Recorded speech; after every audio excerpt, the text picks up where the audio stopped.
నమస్తే, welcome to Suman TV. నేను గిరిజ. ద్వాదశ రాశుల వారికి మకర సంక్రమణం తర్వాత అసలు ఏ విధంగా ఉండబోతోంది అంటే ఇప్పటి వరకు కూడా రకరకాల సమస్యలతో బాధపడుతూ ఉండుంటారు. సో మరి ఆ బాధలన్నింటి నుంచి విముక్తి కలగాలి అంటే చక్కటి పరిహారాలు తెలియాలి కదా రాశి పరంగా. మరి ద్వాదశ రాశుల వారికి ఈ నెల 21వ తేదీ నుంచి 31వ తేదీ వరకు మరి ఏ విధంగా ఉండబోతోంది అని తెలియచేయడానికి ఇవాళ మనతో పాటు ఉన్నారు ప్రముఖ జ్యోతిష్య పండితులు బ్రహ్మశ్రీ నందిపట్ల శ్రీహరి శర్మ గురువు గారు. మరి వారి మాటల్లో తెలుసుకునే ప్రయత్నం చేసేద్దాం. గురువుగారు నమస్కారం. వాగర్థావివ సంపృక్తౌ వాగర్థ ప్రతిపత్తయే జగతః పితరౌ వందే పార్వతీ పరమేశ్వరౌ. సదాశివసమారంభాం శంకరాచార్య మధ్యమాం అస్మదాచార్య పర్యంతం వందే గురు పరంపరాం. ఆదిత్యాయ చ సోమాయ మంగళాయ బుధాయ చ గురు శుక్ర శనిభ్యశ్చ రాహవే కేతవే నమః. శృంగేరి జగద్గురు పీఠాధిపతులకి కంచి పీఠాధిపతులకి నమస్కారములు తెలియచేసుకుంటూ కార్యక్రమాన్ని ప్రారంభిద్దాం. గురుగారు, మిథున రాశి వారికి మకర సంక్రమణం తర్వాత సరే ఇప్పటి వరకు ఎలా ఉన్నా సరే మరి ఈ 11 రోజుల సమయంలో అంటే 21 నుంచి 31వ తేదీల వరకు అసలు ఏ విధంగా ఉండబోతుంది అంటారు? మిథున రాశి వారికి తెలియజేస్తారు గురువుగారు.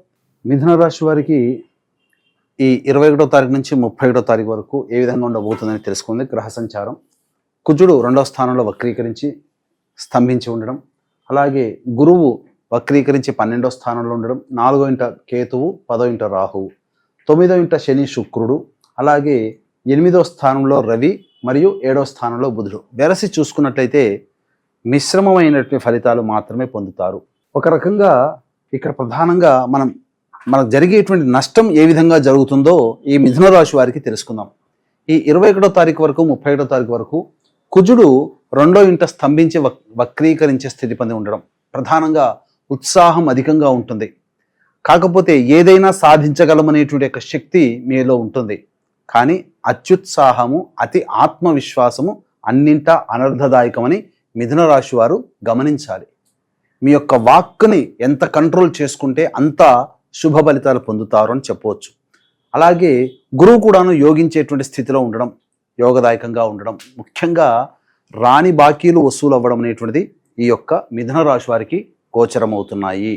అన్నిటికంటే ప్రధానంగా గమనించుకున్నట్లయితే ఇతరుల యొక్క సహాయ సహకారాలు, చేస్తున్నటువంటి వృత్తి ఉద్యోగ వ్యాపారాల్లో కీర్తి ప్రతిష్టలు, మీరు ఊహించిన దానికన్నా ఎక్కువగా ధనరాబడి అనేటువంటిది ఈ యొక్క మిథున రాశి వారికి పొందబోతున్నారు. ఇక ముఖ్యంగా చూసుకున్నట్లయితే తెలివితేటలు అమోఘంగా ఉంటాయి. కానీ అమలుపరిచేటువంటి విషయంలో బద్ధకమే మిమ్మల్ని ఇబ్బందులకి గురి చేస్తుంది. కాబట్టి ఎప్పటి పని అప్పుడు పూర్తి చేసుకోవడం, బద్ధకాన్ని వదిలించుకోవడం అనేటువంటిది మీరు నిర్ణయం తీసుకోవాలి. ఇక ప్రధానంగా ఉద్యోగార్థులకి మాత్రము, నిరుద్యోగస్తులకి మాత్రము నిరాశ తప్పదని చెప్పవచ్చు. కాబట్టి 1వ తారీఖు ఫిబ్రవరి 1 నుంచి మీ జీవితం చాలా చక్కగా ఉండబోతుందనే విషయాన్ని గమనించుకోవాలి. ఫిబ్రవరి 15 తర్వాత ఇక చూసుకున్నట్లయితే ఈ యొక్క మిథున రాశిలో జన్మించినటువంటి వారికి ఉద్యోగార్థులు చాలా జాగ్రత్తలు పాటించాలి. అధికారులతో కానీ, తోటి ఉద్యోగస్తులతో కానీ, లేదా చేస్తున్నటువంటి కార్యకలాపంలో శ్రద్ధ పెట్టి మీరు పనిచేస్తేనే మీకు మంచి జరుగుతుంది. లేకపోతే ఎక్కడో ఒక చోట మీరు కొన్ని అపవాదులు ఎదుర్కోక తప్పదు. ఇక గమనించుకున్నట్లయితే ప్రధానంగా ఈ ఫుడ్కి సంబంధించినటువంటి general stores, super markets, road side vendors, curry points, అలాగే ఎడ్యుకేషనల్ ఇన్స్టిట్యూషన్స్, జ్యువెలరీ రంగంలో ఉన్నటువంటి వాళ్ళు, ఇలా వీళ్ళందరూ కూడాను మంచి లాభదాయకమైనటువంటి పరిస్థితులు ఉంటారు. వాళ్ళకందరికీ కూడాను యోగదాయకంగా గడుస్తుంది. ముఖ్యంగా ఈ కింది స్థాయి ఉద్యోగస్తులు కావచ్చు, అంటే 4th క్లాస్ ఎంప్లాయీస్ ఎవరైతే ఉంటారో, అలాగే మరీ ముఖ్యంగా ఈ సంబంధించినటువంటి మిథున రాశిలో జన్మించినటువంటి స్త్రీలు కొన్ని కష్టములు ఎదుర్కోక తప్పదు, అవమానాలు ఎదుర్కోక తప్పదు. చేయని పనికి చేసినట్టుగా కొన్ని నిందలు పడాల్సినటువంటి పరిస్థితులు ఈ మిథున రాశిలో జన్మించినటువంటి స్త్రీలకి కలుగుతాయి. అలాగే ఐరన్ సంబంధించి, స్టీల్ సంబంధించినటువంటి వ్యాపారాల్లో ఉన్నటువంటి వాళ్ళు, అలాగే ఎడిబుల్ ఆయిల్స్కి సంబంధించినటువంటి వ్యాపారంలో ఉన్నటువంటి వాళ్ళు, చర్మము తోలు రంగం వ్యాపారంలో ఉన్నటువంటి వాళ్ళు ప్రధానంగా కొంత నష్టములు ఎదుర్కోక తప్పదు. ధనాదాయం అంతగా ఉండదు. కాబట్టి ఎక్కువగా పెట్టుబడులు పెట్టి వ్యాపార విస్తరణ చేయాలనే ఆలోచన విరమించుకొని ఉన్న దాంట్లో సంతృప్తి పొందుతూ ముందు అడుగు వేసినట్లయితే ఫిబ్రవరి 15వ తారీఖు నుంచి కొన్ని స్థితిగతులు మారుతాయి. భవిష్యత్తులో యోగదాయకంగా ఉంటుందని చెప్పవచ్చు. ఇక గమనించుకున్నట్లయితే ఈ ప్రధానంగా ఈ సంబంధించినటువంటి రైతులు కొత్త పంటల జోలికి వెళ్లకుండా ఉండడం, లేదా మీరు ఏదైనా కానీ వస్తువులు కొనుగోలు చేసేటప్పుడు ఆచితూచి స్పందించి కొనుగోలు చేయండి. ఎందుకనంటే అన్నింటా రైతులకి నష్టము. అలాగే రియల్ ఎస్టేట్ రంగంలో ఉన్నటువంటి వారు, లాయర్ వృత్తిలో ఉన్న జడ్జి, లాయర్ వృత్తిలో ఉన్నటువంటి వాళ్ళు ఎక్కువగా నష్టాలు పోయేటువంటి అవకాశాలు గోచరమవుతున్నాయి. కాబట్టి ఉన్నదాంతో సంతృప్తి పడే విధంగా కాలాన్ని వెళ్ళదీయండి, అంతా మంచే జరుగుతుంది. ఇక ఏతావాత చెప్పొచ్చేది ఏంటంటే, ఈ యొక్క మిథున రాశిలో జన్మించినటువంటి విద్యార్థులు ప్రధానంగా మంచి ప్రగతిని కనబరుస్తారు. అన్ని రంగాలలో పరీక్షల్లో మంచి ఉత్తీర్ణతా శాతాన్ని పొందుతారు. అలాగే విదేశీ యానము, విదేశీ విద్యకు సంబంధించి చేయ ప్రయత్నాలు మీకు అనుకూలిస్తాయి. అట్లాగే ప్రధానంగా ఈ యొక్క మిథున రాశిలో జన్మించినటువంటి వారికి ఈ విదేశంలో స్థిర H1B వీసాలు వీటి కోసం అప్లై చేస్తారు కదా, వాళ్ళకి అటువంటి స్థాయిలో ఉన్నటువంటి వాళ్ళకి మంచి శుభవార్త వింటారని చెప్పవచ్చు. తర్వాత మిశ్రమమైనటువంటి ఫలితాలు ఈ మిథున రాశిలో జన్మించినటువంటి వారు పొందుతారు. అయితే మనము ఎప్పుడు చెప్పుకునేదే, ప్రతి మనిషికి ఏ పని కావాలన్నా పొద్దున్న లేచిన దగ్గర నుంచి పడుకునేంత వరకు డబ్బుతోనే సమస్య, 80% వరకు కూడా.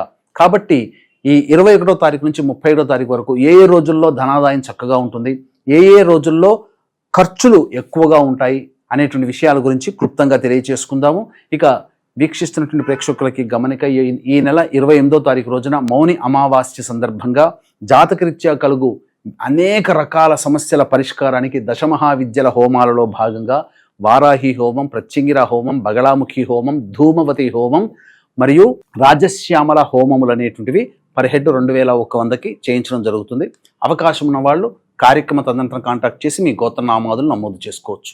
ఇక గమనించుకున్నట్లయితే 21వ తారీఖు రోజున ప్రధానంగా తల్లిగారి ఆరోగ్యం పట్ల శ్రద్ధ వహించాలి. వాహనాన్ని నడిపేటప్పుడు జాగ్రత్తలు పాటించాలి. గృహోపకరణాలకి, గృహ మరమ్మతులకి, వాహన మరమ్మతులకి ఖర్చులు అధికంగా అవుతాయి. ఇక 22, 23వ తారీఖులో కనుక చూసుకున్నట్లయితే మీ ఆలోచనలన్నీ కూడా చక్కగానే ఉంటాయి, కానీ ఇంప్లిమెంటేషన్ అనేటువంటిది సరిగ్గా జరగకపోవడం వల్ల సమస్యలు ఎదుర్కొంటారు. ముఖ్యంగా మీ ఆరోగ్యం పట్ల ఈ 22, 23 తారీఖుల్లో శ్రద్ధ వహించాల్సినటువంటి పరిస్థితి. కాబట్టి వృధా కాలయాపన కాకుండా పట్టుదలతో ముందడుగు వేస్తే ఈ 22, 23 తారీఖుల్లో వచ్చేటువంటి సమస్యని కూడా మీరు అధిగమించుకోగలుగుతారు. 24, 25, 26 ఈ తేదీలలో కనుక గమనించుకున్నట్లయితే రాని బాకీలు వసూలు వస్తాయి. అన్ని రంగాలలో ఉన్నటువంటి వారికి ధనాదాయం చాలా చక్కగా ఉంటుంది. అనుకోని విధంగా మీకు పరిస్థితులు అనుకూలంగా ఉండడం, అన్ని విషయాల్లో సంతోషంగా ముందడుగు వేస్తారు. అవసరానికి తగ్గట్టుగా, ఖర్చులకి తగ్గట్టుగా మీకు ధన రాబడి ఉంటుందని చెప్పవచ్చు. 27, 28వ తారీఖుల్లో మీరు చేసేటువంటి ప్రతి వృత్తి వ్యాపారాల్లో ఉన్నటువంటి వారు మీకు అనుగుణంగా మీకు సహాయ సహకారాలు ఎదుటివారి ద్వారా పొందుతారు. రాని బాకీలు వసూలు అవుతాయి. ధన రాబడి చక్కగా ఉంటుంది. అన్నింటా సంతోషంగా కుటుంబ సభ్యులతో, భాగస్వాములతో గడుపుతారని చెప్పవచ్చు. ఇక 29, 30 తారీఖుల్లో జాగ్రత్తలు పాటించండి. ముఖ్యంగా ఉద్యోగస్తులు, ఉద్యోగార్థులు జాగ్రత్తలు పాటించాలి. 29, 30 తారీఖుల్లో ఖర్చు కూడా అధికంగా ఉంటుంది. ఒక జిగ్జాగ్ లాగా ఉంటుంది. మానసిక ప్రశాంతత అనేటువంటిది ఉండదు. 31వ తారీఖు కనుక చూసుకున్నట్లయితే ప్రశాంతత లోపిస్తుంది. సంతానం వల్ల సమస్యలు, ఖర్చులు, సంతానంతో విభేదాలు పెరుగుతాయని చెప్పవచ్చు. కాబట్టి ఏతావాత మిశ్రమమైనటువంటి ఫలితాలు ఈ మిథున రాశి వారు 21వ తారీఖు నుంచి 31వ తారీఖు వరకు పొందుతారని చెప్పవచ్చు. గురుగారు, మరి మిశ్రమ ఫలితాలు చూడబోతున్న చవి చూస్తారు అని అంటున్నారు కాబట్టి, సో మరి ఈ 11 రోజులకి సంబంధించి వారికి ఉన్నటువంటి మరింత సమస్యలని అధిగమించడానికి మంచి పరిహారాన్ని తెలియజేస్తారా గురుగారు? తప్పకుండానమ్మా. ప్రతిరోజు దత్త అష్టకం, కాలభైరవాష్టక పారాయణం రోజుకి 3 సార్లు ఈ మిథున రాశి వారు కనుక పఠించినట్లయితే వారి నిత్య జీవితంలో వచ్చే సమస్యల నుంచి బయటపడతారని చెప్పవచ్చు. ఇప్పుడు చెప్పినటువంటి ఫలితాల కంటే ఇంకా విభిన్నంగా మీ యొక్క సమస్యలు ఉన్నాయనంటే మీ యొక్క జన్మ జాతకంలో ఉన్నటువంటి గ్రహ దశాంతర దశల యొక్క ప్రభావాలు. కావున దగ్గరలోని మంచి ఉపాసనా పరులైనటువంటి పండితుల్ని సంప్రదించి వారి సలహాలు, సూచనలు కనుక పాటించినట్లయితే మరింత మెరుగైన స్థితిలో ఉంటారని చెప్పవచ్చు. ఓకే గురుగారు, మిథున రాశికి సంబంధించి రాశి ఫలితం, అలాగే వాళ్ళు పాటించాల్సినటువంటి పరిహారాన్ని కూడా తెలియజేశారు గురుగారు. ధన్యవాదాలు. సర్వం శ్రీ ఉమామహేశ్వర పరబ్రహ్మార్పణమస్తు.